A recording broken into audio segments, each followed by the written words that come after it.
All right, we're going to continue on from here. Big poplar trees right here. Not really helping anything. Young black gum tree. A pretty darn good size wild cherry right here. That one actually has a good log on it, but there's a lot of potential here. Look at all these vines wrapping around this tree.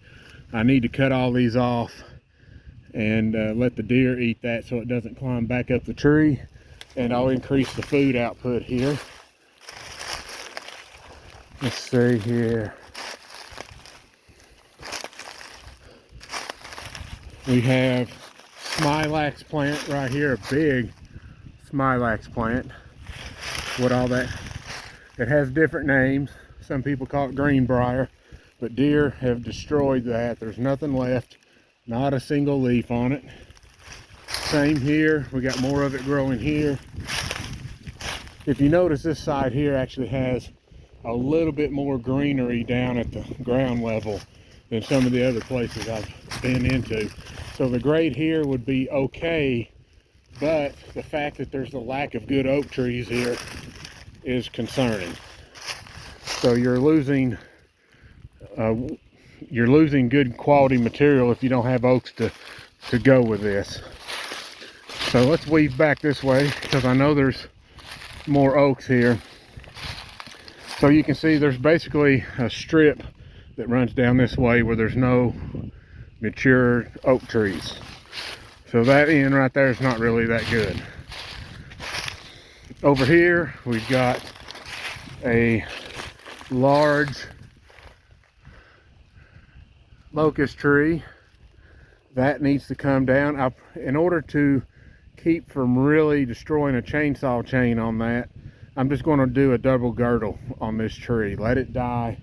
And this tree over here is our crown jewel of this entire section, so it will benefit with the loss of this locust tree.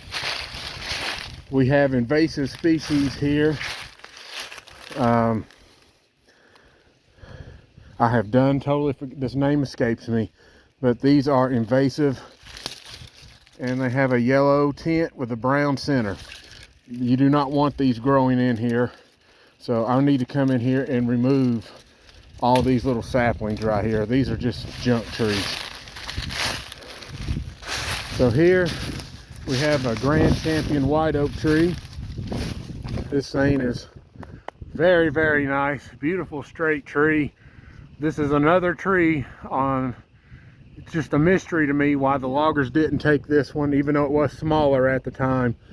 I would say 40 years ago it'd be about like that or so, and now it's swelled up really, really nice. I mean, you're looking at something approaching 2 feet thick here, and it's almost the same size up to the first limb. But this white oak actually gets a really nice grade. It could be better. It's actually lost some ground since these other trees started growing around it, but I would give this one a B+, possibly close to an A- if it wasn't for this side over here dying off now because of a hickory tree, go guess. But this tree here has been a really good producer for a long time, and slowly but surely all these bigger limbs are getting eroded away, so it's going to start producing less over time, unfortunately. But there's a few things I could probably do for this tree and buy it a little more time. But there's a lot of sapling trees right here, and 90% of these are just junk. They're invasive. Here we got a big poison ivy vine growing up a very, very choked off white oak tree. This would be a great complementary tree to that one if it had the space to grow. So what looks like total junk now is great potential if you take care of surrounding trees. So what one man's junk's another man's treasure in my book. So I'll cut all this off right here and have some new vines to work with for the deer. More junk trees here. I've come up on some twin red oaks right here. This one's a nice tree, except for that ugly looking fork in it there. And then you got this big leaner right here. Both of these produce very nicely every year, or close to every year, I should say. And of course, as always, they could use a little more space than what they've got, but those trees would grade out as a B. Over here we have more trees that are of no use. We have junk trees in here, cedar trees, locust trees. I just don't know why I can't get the name of that tree to pop in my head, but this is one of them. Just a piece of junk. And then we're getting back to some big hickory trees again. That tree takes up a lot of space. Imagine if that was an oak tree instead of a hickory, how many more nuts would be laying here. You have to see potential to get more food out of your property, especially if you're on a small chunk of ground. You need to maximize your potential here. So on this end, we're getting close to, actually right here's where I started the woods improvement section, where I downed all these locust trees and I planted native species in here. So this right here is actually getting a much higher grade than what it used to be. And of course now you can see that oak plain as day. So that's a big change from what used to be right here, and that was severely shaded out. So I'm introducing more light, and now there are poison ivy vines starting to grow in there, which they showed up late last year. There was a lot of new greenery in there that didn't used to grow there. So it's an upgrade, a slower upgrade. Over here we have another big wild cherry tree right here, and a medium-sized wild cherry next to a dangerous hickory tree. Eventually, I think that's just going to give way, and it's taking up a lot of space, but unfortunately that tree splits the property line, so I'm not going to cause issues with that, and I'm just going to leave it be. Actually, most of it's on our side, but no point in causing a problem. Down here we have more young Indian ironwood here. We have smilax here. And you can see this side does have more to offer at the forest floor, although there is no quote greenery in here as of right now.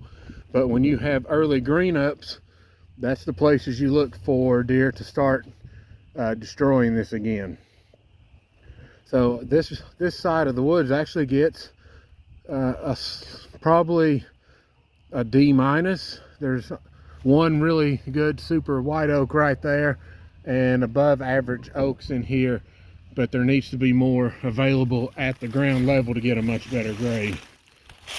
But considering what's in the woods here, it's not too bad. Another vine, there we go, improvement. I think that vine's probably dead. Might be, but anyway, I'll cut that off, allow that to sprout. Do the same with this one, cut it off, allow it to sprout. Now here is some of our really big red oaks. The base of that tree is over 4 feet thick, and chest level you're looking at about 28 inches, maybe more. So right here is chest level, big old boy, and has a okay canopy. It's mainly on one side, but it is, you know, it's kind of made up with this other oak here and another oak here. So I have 3 very nice red oaks in a line right here. And this is kind of how these old farmlands used to work. A lot of these were marked by old trees when you got close to boundaries, because this used to be the old fence line a long time ago. And this has been reintroduced probably 2 property owners ago. when they were looking for their lines. But very big tree, always produces a lot, and we see deer cut in here all the time when the oak nuts are falling, and it produced a lot this year, a whole lot of nuts. There's probably still nuts in here. I mean, there's one that's been completely drained out, but they're in here. I still have an oak crop, some, not much, but some. And then of course, up here's where your gray can rapidly grow. I'm gonna also cut these vines here and let those sprout off again. But up here, this is the type of material that gets you a grade A. You have all kinds of space. I left the oak trees. I have greenery, growing greenery. It's not much, but it is growing. And this will help feed the deer. So, not bad. All right, so the tonnage gets better here. This would easily be an A, but as of right now, the potential is probably a grade of a B for this area, B plus. There's some other things I can do here to fix that, but as of right now, I'm not doing it. But this is as close to a savanna as I can get with this small property. Deer have been destroying this. Matter of fact, a lot of the greenery that's missing was actually pulled out of the ground where it couldn't root in really good. But I've re-sowed it in clover, and it's coming up, which is right here. And I'm going to try to add some nitrogen using clover. All right, so that ends this video.